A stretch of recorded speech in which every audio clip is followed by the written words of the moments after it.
Number 5 in 88 Films Asia collection is Seeding of a Ghost, released in 1983 and originally intended to be part 3 in the Black Magic trilogy, I suppose. This has a lot in common with that kind of film, but we basically have 4 characters. So we have this taxi driver at the start who accidentally runs into a black magician who kind of promises him that, you know, it was an ill-fated moment, and the fact that he's hit into him is probably going to cause some grief in his life. We meet his young wife who works at a casino, and we meet this man who has a lot of money who seems to like having affairs bump into this dealer within the casino and wants to start a relationship, and he does so. But in doing so, it kind of starts a chain of events. Their relationship is going along without the taxi driver's knowledge, and it's going along quite fine until they have a moment where they have an argument in the car, and she gets out the car and is duly attacked by these 2 guys, raped and murdered, and the taxi driver discovers the body.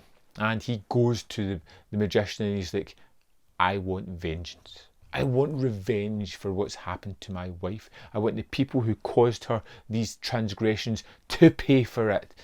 And pay they will, in some horribly gory and fantastic style. And this is where you really start to get into the magic element of the movie. The black magician starts to cast these spells, and it has the effect on the taxi driver as his body almost starts to deteriorate because of the awful things that he's doing.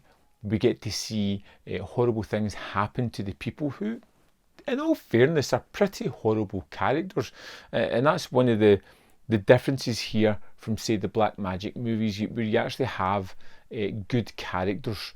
You've got the taxi driver who is genuinely a fairly decent guy who is kind of pushed into a situation by making wrong choices, who is struggling to deal with grief, and this is his way of lashing out at that. And we have a character who'll come into the movie later on, which is basically the adulterous wife, whom is when the movie takes a turn.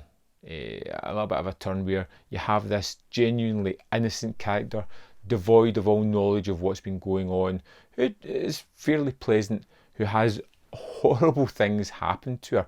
And this movie plays out kind of fun, fast and loose with the magic for about the first hour mark.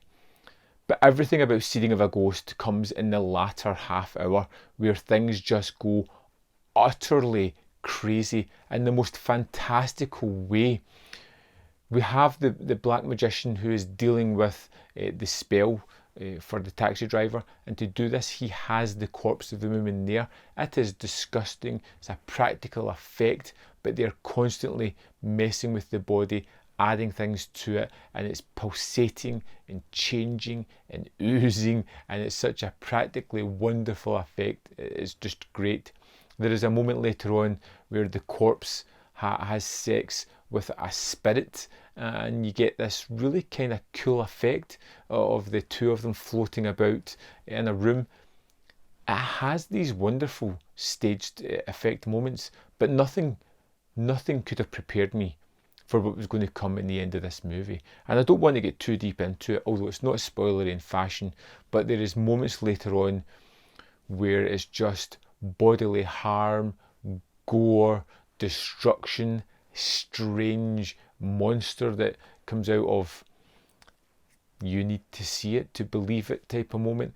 And it's just all wonderfully practical effects. It's gory, it's twisted, it's unusual, and it makes you sit up, pay attention, and really go, wow, where the heck did that come from?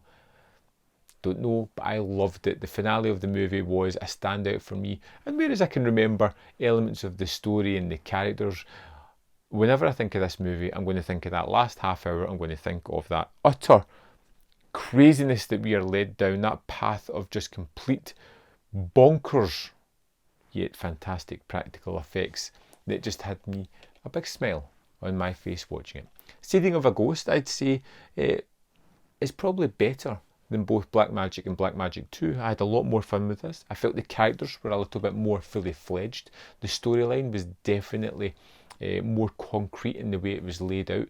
The special effects were tremendous and a step up in both those movies, and this was just a wonderfully gross out, gory horror movie that I can say, yeah, well worth checking out. I'd love to know your thoughts on Seeding of a Ghost. Let me know in the comment box below, and I'll see you next time on Man v Film.